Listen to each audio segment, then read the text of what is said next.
हर महादेव ओम नमः शिवाय जय शिव जय बैद्यनाथ शिव शिव रटे तो संकट कटे शिव नाम शार भजो बारंबार मूल मंत्र ओम नमः शिवाय जय बैद्यनाथ। आज दिन सोमवार 7 जुलाई 2025 आषाढ़ मास शुक्ल पक्ष में बाबा बैद्यनाथ ज्योतिर्लिंग का दर्शन। नमः शिवाय। सभी भक्तों का कल्याण हो। जय श्री।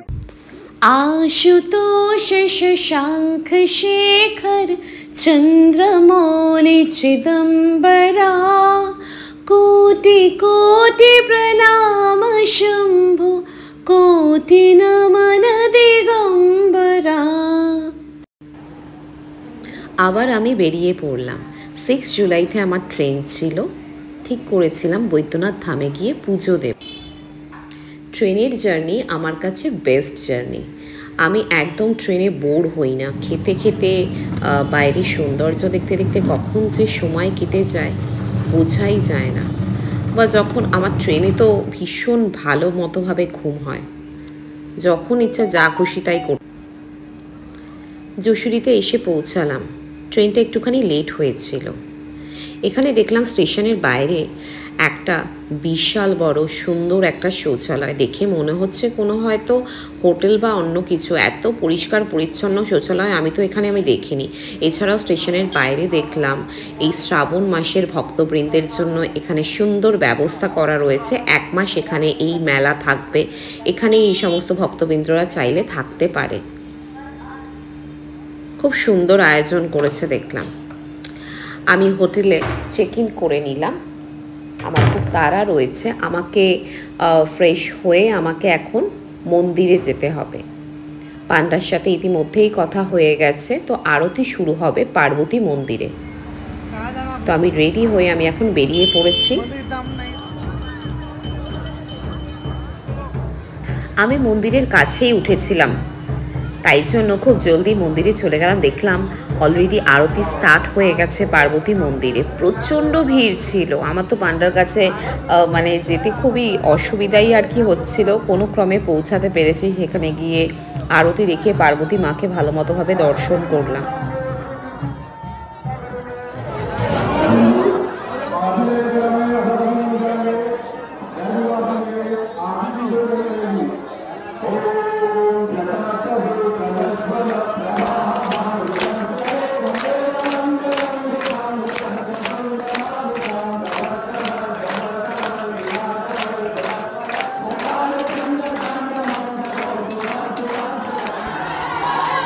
এরপর পান্ডা বলল যে চলুন বাবার গর্ভগৃহে আপনাকে প্রবেশ করাবো।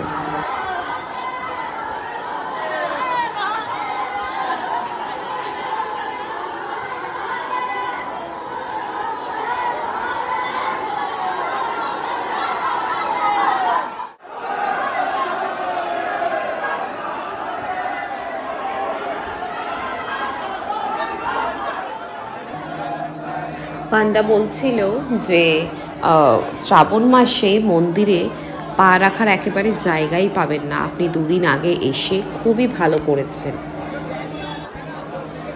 অনেক দিন ধরেই আমি চেষ্টা করছিলাম বাবা বৈদ্যনাথ ধামে যাব, কিন্তু কোনোভাবেই কিছু হয়ে উঠছিল না। অনেক ছোট বয়সে আমি এই মন্দিরে এসেছিলাম। আমার শুধুমাত্রই মনে ছিল যে একটি শিবলিঙ্গ ছিল, ওখানে প্রচুর জল ছিল আর একটা প্রদীপ জ্বলছিল। কোনোভাবে সেই লিঙ্গটাকে স্পর্শ করেছিলাম, বাস এতটুকুই আমার মনে ছিল। যতই বাবার গর্ভগৃহের দিকে এগাচ্ছিলাম ততই বুকটা ধরাস ধরাস করছিল, কারণ এত ভিড় ছিল। খুবই আমি চিন্তিত ছিলাম।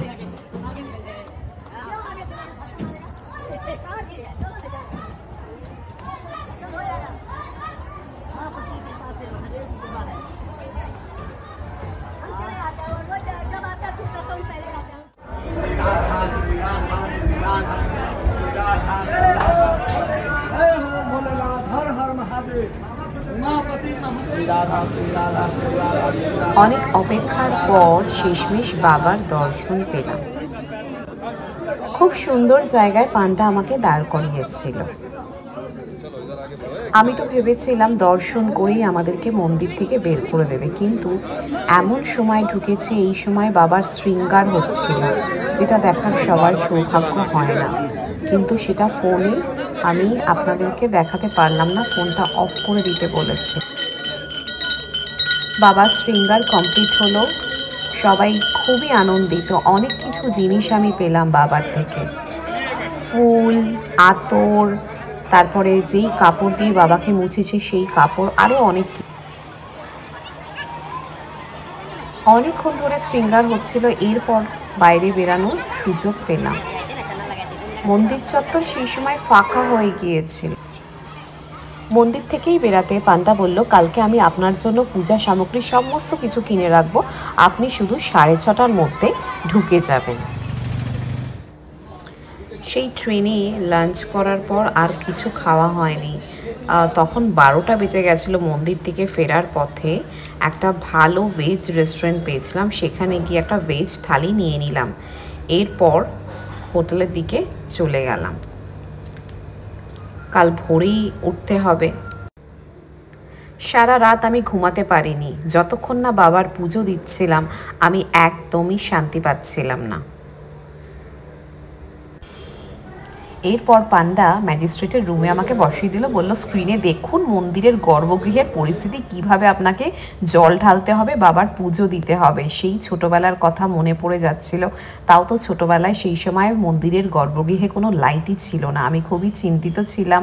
একমাত্র এইখানের এই জ্যোতির্লিঙ্গ আছে, এইভাবে স্পর্শ করে এখনো পর্যন্ত জল অভিষেক করা যে থাকে।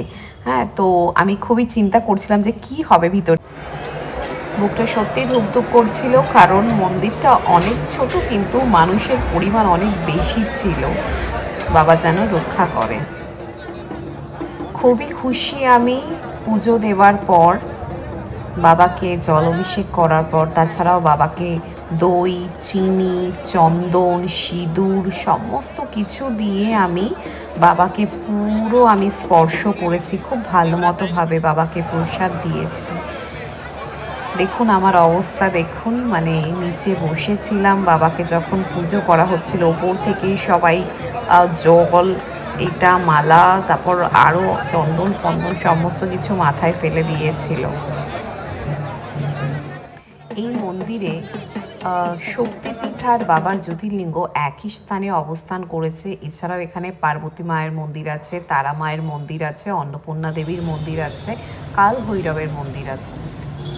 টোটাল 24টা মন্দির আছে। মন্দির থেকে বেরিয়ে আমার যা কিছু কেনাকাটা করার আমি করে নিলাম। আমি আমার জন্য একটা গদা নিলাম, মার জন্য আমি একটা গদা নিলাম, আর দুটো ছোট ঠাকুরের ফটো নিলাম।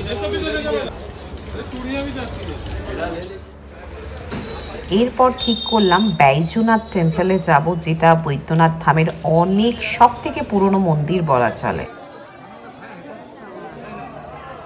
এখন এসে উপস্থিত হলাম বাসুকীনাথে। বৈদ্যনাথ ধাম দর্শন করার পর এই বাসুকীনাথও কিন্তু দর্শন করতে হয়, নয়তো কিন্তু এই পুজো কিন্তু অসম্পূর্ণ থেকে যায়। এখানে এসে দেখলাম, ছোটবেলায় আমার এখানে এসেছিলাম কিনা আমার মনে নেই, এখানে এসে দেখলাম যে মন্দির চত্বরটা একটুখানি বৈদ্যনাথ ধামের থেকে ছোট তুলনামূলকভাবে, কিন্তু এখানে মন্দিরের যে স্ট্রাকচার আছে পুরো as it is same Baidyanath ধামেরই মতো। শ্রাবণ মাসের মেলার জন্য এই বাসুকীনাথ টেম্পল কিন্তু খুবই বিখ্যাত। সকাল থেকে কিছু খাইনি, তাই এখানেই আমি লাঞ্চটা সেরে নিলাম। আমার খুবই খিদে পেয়েছিল, ব্রেকফাস্ট আর লাঞ্চটা একসাথেই করে নিলাম। দেখুন কি সুন্দর জিলিপি ভাজছে। আমি এখান থেকে একটা মালাও কিনলাম।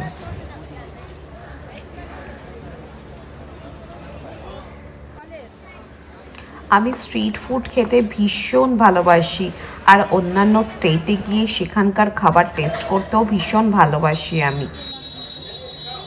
এরপর চলে আসলাম ত্রিকুট পাহাড়ে।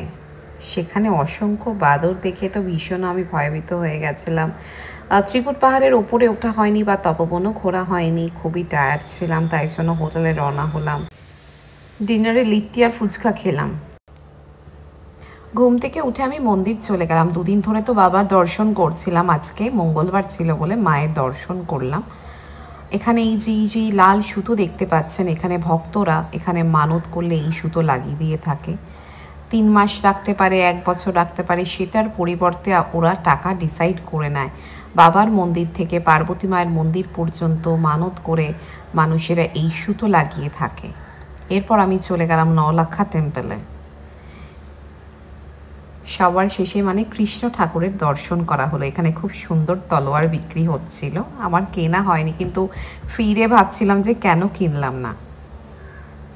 এরকম হাসতে হাসতেই অসুর বধ করতে হবে। তলোয়ার চালানোর আগের ভিডিওটা কেমন হয়েছে জানি না, তাই আর একবার আমি করে নিলাম।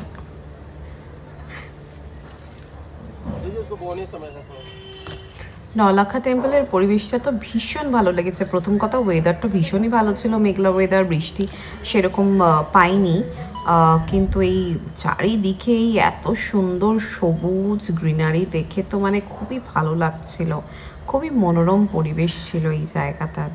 টাইম থাকলে আরও অনেকক্ষণ এখানে সময় কাটাতে পারতাম। সবাই মিলে দর্শন করুন কৃষ্ণ ঠাকুরের।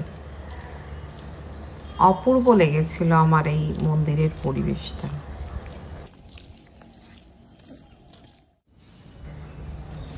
নওলাখা টেম্পল থেকে জলদি বেরিয়ে পড়লাম। হোটেলে গিয়ে চেক আউট করতে হবে, কারণ সকাল 10:30টার সময় ট্রেন ছিল যশোরী থেকে।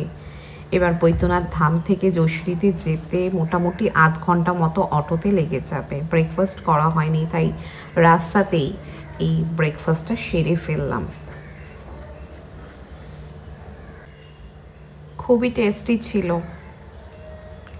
এরপর অটো করে যশোরীতে চলে আসলাম।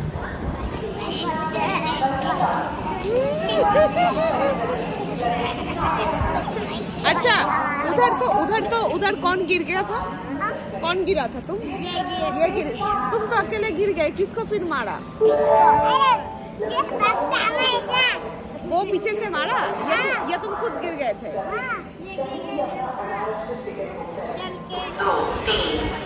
স্টেশনে বাচ্চাগুলোর সাথে টাইম পাস করতে করতে ইতিমধ্যে ট্রেন চলে আসলো।